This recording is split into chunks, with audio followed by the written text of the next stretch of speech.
ভিতরটা জিজ্ঞেস করতে যায়, একটা লোককে পাওয়া যায় না, তারা কথা বলে না, মুখ চুপ করে রাখে। তারা 12 জন 10 জন একটা কমিটি করে, সেই কমিটিটা মালটা আসার পরে সাথে সাথে তারা সিন্ডিকেটটা দরটা বসায় দেয়, এবং এই দরের উপরে 220 টাকা 230 টাকা। আমার মাননীয় যে সভাপতি মাহবুব আলম সাহেব বলছেন সত্য কথা, এবং এনডিআর যে বলছেন এবং যারা অন্যরা বলছেন, কিছু সত্যতা এখানে লুকায়িত রয়ে গেছে। আমার কৃষক দায়ী না, বাংলাদেশের কৃষক কখনো দায়ী না। মাননীয় প্রধানমন্ত্রী বলেছেন পেঁয়াজ পচে, অথচ এই পেঁয়াজকে কেন রাখা হয়? আপনার পটেটোস, আপনার যে টমেটো, সেটা কোলেস্টেরল হয়, কেন কোলেস্টেরল রাখেন? কোলেস্টেরল থেকে বের করেন। একটা সুন্দর প্রস্তাব পেয়েছি আমরা, এটা হইল মূল্য তালিকা। জি, মূল্য তালিকা আমি অ্যানাউন্সমেন্ট করে দিচ্ছি। জি, মূল্য তালিকা প্রত্যেকটা দোকানে, প্রত্যেকটা ঘরে তার মূল্য তালিকা, ডেলি মূল্য তালিকা। আমি মালে কিনলাম, কার থেকে কিনলাম, কিনে বিক্রি করতেছি, আমার কস্ট কত, এটা ডেলি 4টা প্রত্যেক দোকানে কিন্তু মূল্য তালিকা থাকবে। এটার ব্যাপারে আমরা সিরিয়াসলি আজকে বলে দিচ্ছি, প্রত্যেকটা অফিসে, প্রত্যেকটা গলিতে, প্রত্যেকটা দোকানে তার মূল্য তালিকা থাকবে। স্যার কাইন্ডলি একটু কথা, আমাদের ভোক্তা অধিকার সংরক্ষণ যথাযথ কাজ করে, কিন্তু তারা এই নির্দেশনাটা সাথে সাথে দেওয়া উচিত যে আপনি কেন টাঙ্গান না। আমি যদি কাপ্তান বাজার করতে পারি, অন্যান্য বাজার গুলো করতে হবে।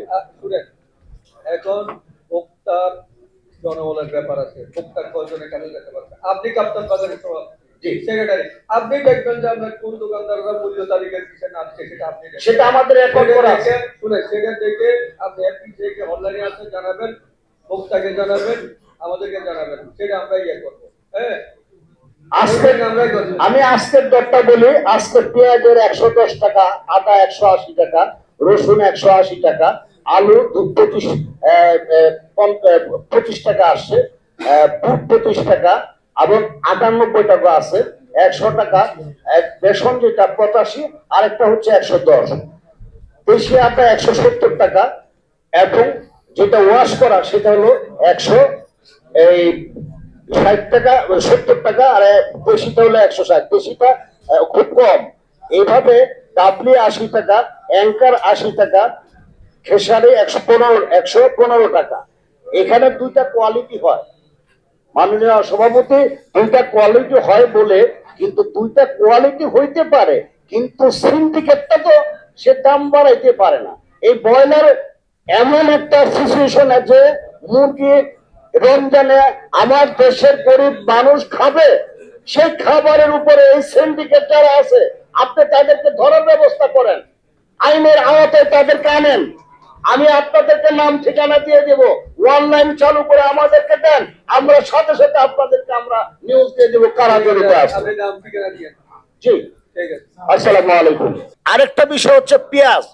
আমার শ্যাম বাজার, বাদামতলি আড়তদারদের সদয় দৃষ্টি আকর্ষণ করছে, আপনারা প্রত্যেক খুচরা এবং পাইকারি বিক্রেতাদের অবশ্যই অবশ্যই তালিকা দিবেন।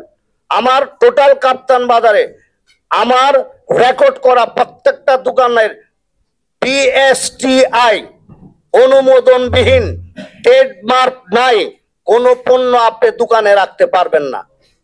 ম্যাজিস্ট্রেট যখন আসবে আপনার 25,000 টাকা জরিমানা হবে, আপনি আমাকে 1 টাকা দিবেন না। এই মাহে রমজান উপলক্ষে এফবিসিসিআর নির্দেশনাকে পালন করে আমরা সে কাজটা করছি। আমার পার্শ্ববর্তী এফবিসিসিআর একজন মহাপরিচালক যারা খন্দকার রুহুল আমিন সাহেব সহ এই বিষয়ে সকল সময় সচেতন। হেলাল ভাই আগে থেকেই এই বিষয়ের উপরে সচেতন। এফবিসিসিআর কে আমরা